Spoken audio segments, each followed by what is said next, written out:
Cara, como que tá a tua cabeça, enfim, como você vê um balanço desse 2020, né? Tanto para você como para o Assim, Alasca em si.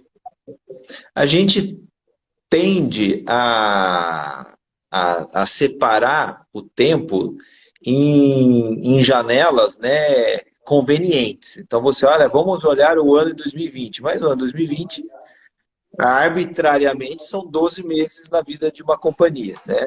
Sim, Então, de janeiro de 20 até 31 de dezembro. Então, você faz um recorte na vida da empresa.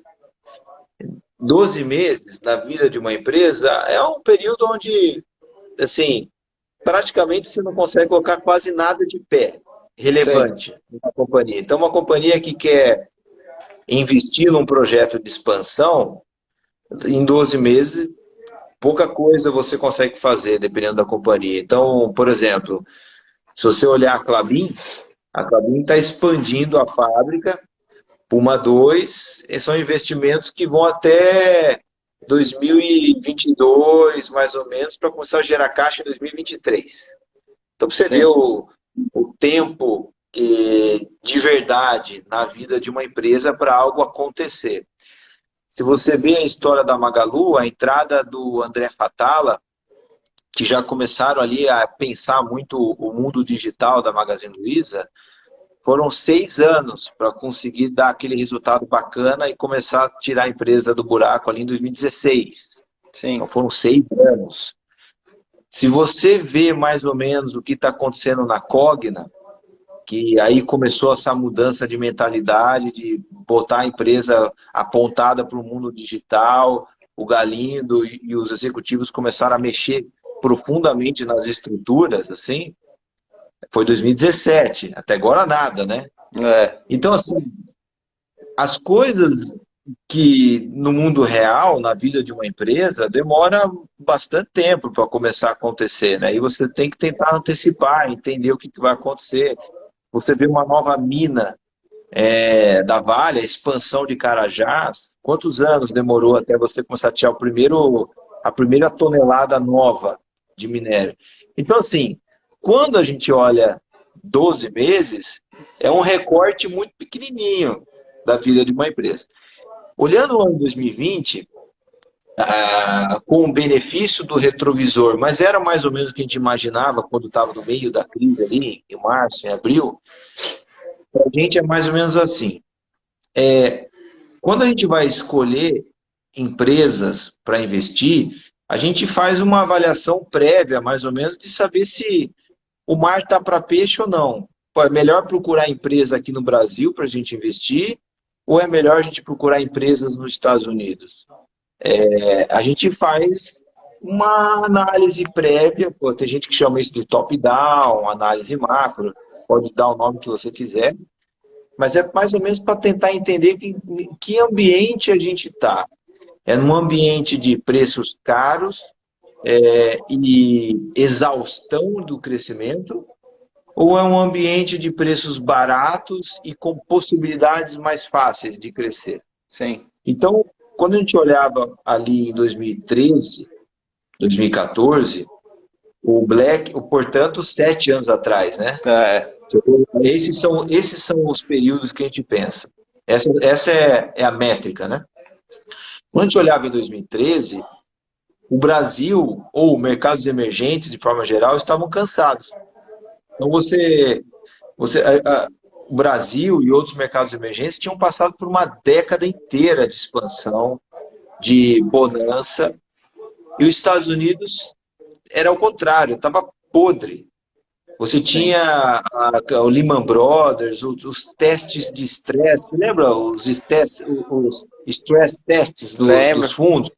Bailout, você tinha a injeção de dinheiro do Fed nos bancos, nas seguradoras. Isso culminou num desastre que foi o downgrade dos Estados Unidos em 2011. Então ninguém lembra mais. Mas os Estados Unidos era podre para você investir. É verdade. E ali, quando o pessoal falava que emerging markets estava decoupling, estava desacoplando, estava ficando, né, tendo vida própria, totalmente desconectado dos Estados Unidos ou dos mercados centrais, foi o fim da história do emerging markets. Então, quando começaram a achar que emerging markets era do cacete e os Estados Unidos podre, era hora de você ter Estados Unidos e sair de emerging markets. Só que a gente não tinha essa possibilidade nos fundos, né? Os fundos, no caso o Black, não tinha regulamento para isso. E ali em 2013 e 2014 a gente trabalhou muito para poder deixar o fundo apto a investir fora do Brasil. E assim a gente fez. Em 2014 e um pedaço de 2015, o fundo tinha Starbucks, 3M, Colgate, Coca, Disney, Nike. Esse era o Black. Sim. Um dia vai acontecer isso de novo. Só que aí, tudo é relativo. Você tem que considerar as coisas em perspectiva. No final de 2015, mais precisamente no meio de 2015, a gente viu o Brasil muito podre. Assim, mas muito ruim aqui, muito barato. Tava complicado. Então, você tinha Dilma, Tombini, Nelson Barbosa, imagina, né? E aí a gente vendeu tudo que tinha nos Estados Unidos e comprou tudo aqui no Brasil.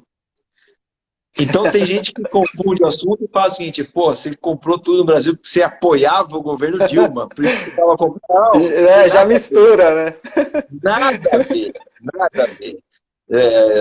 Né, se desse, eu dava porrada todo dia naquele pessoal, mas não tem nada a ver o assunto político com investimento em empresas. Sim. A gente comprou porque estava muito barato. Sim. E aí, no final de 2015, a gente imaginava que em algum momento ia ter uma virada cíclica. Emerging markets e Brasil, de forma geral, iria começar a tirar o pé da lama em valuation, em crescimento econômico, e lá fora já não interessava muito mais para a gente, que ia começar a encarecer, já estava caro.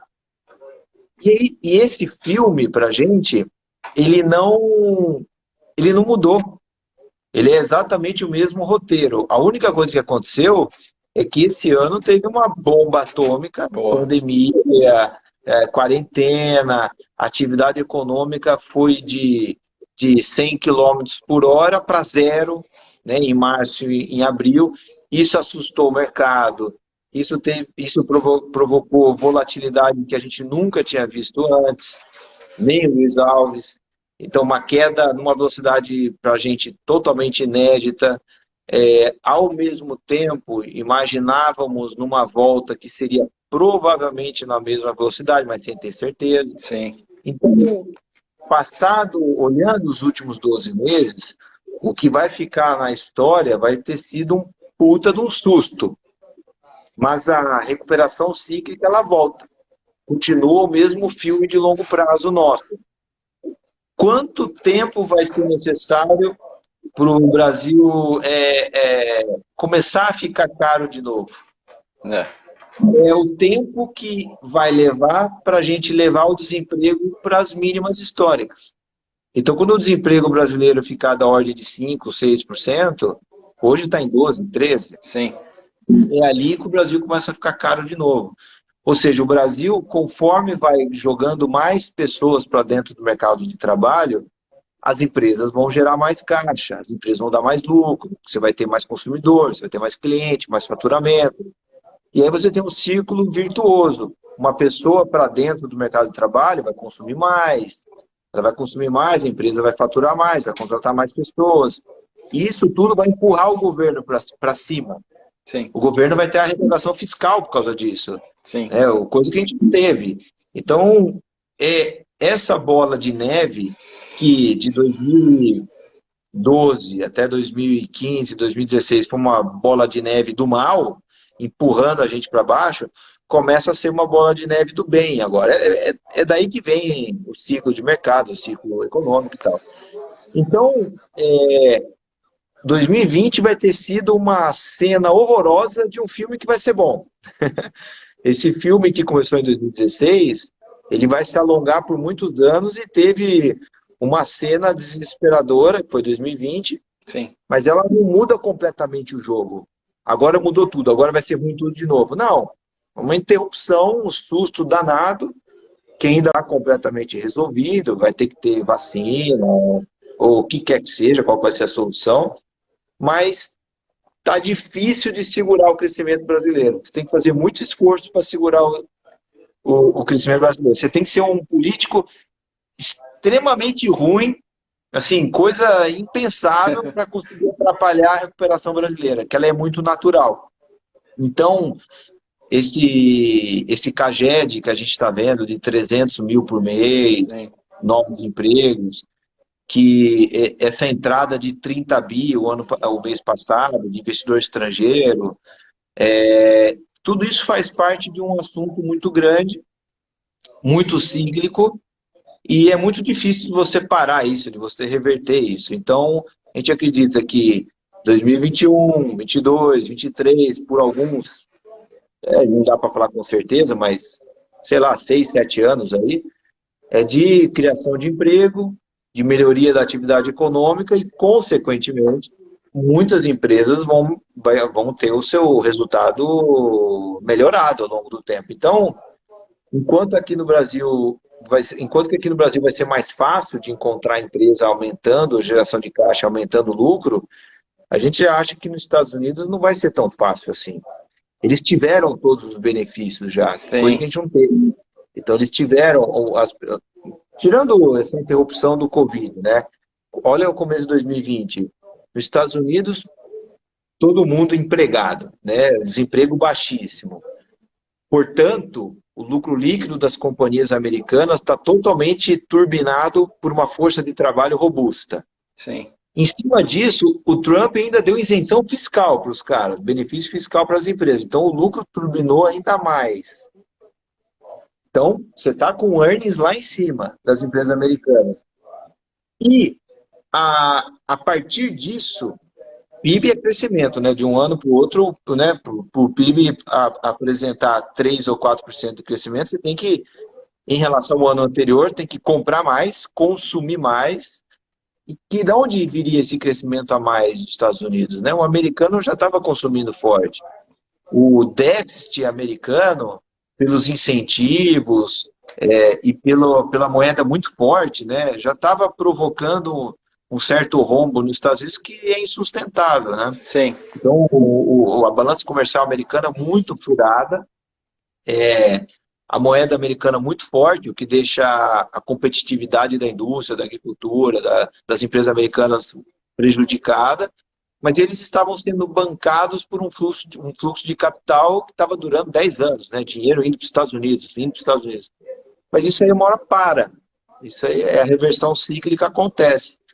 Então a gente ficou dando murro em ponta de faca aí os últimos 8 anos no Brasil, vamos falar assim, de 2012, 2011 até pouco tempo atrás. Eu acho que agora essa década que vem pela frente vai ser o contrário, vai ser fogo morro acima. Então acho que vai esquentar bem por uma reversão cíclica normal. Se a gente não fizer coisas extremamente esdrúxulas, eu acho que tem como ser muito bom. Assim, e olhando o Congresso nosso, olhando a equipe econômica, olhando as demandas das empresas, as demandas da sociedade brasileira hoje, eu não vejo um grande grupo no Brasil querendo tornar isso aqui Venezuela, assim. Porque é isso que iria atrapalhar. Não, agora a gente vai ter Bolívia, agora vai ser esquema Bolívia aqui. Não, ninguém quer isso aqui no Brasil, é um grupinho pequeno. De forma geral, o que a gente quer é, não me enche o saco, deixa trabalhar. Deixa as coisas acontecerem, né? Reforma aí o que precisa, mas não enche o saco. No fundo, é isso que o brasileiro quer hoje. Então as coisas tendem a acontecer. Agora, você tentar encaixotar isso em 12 meses calendário é difícil. É difícil. Eu consigo imaginar mais 6 anos, 5 anos, né? Cabeça de longo prazo, né? Isso, é isso aí.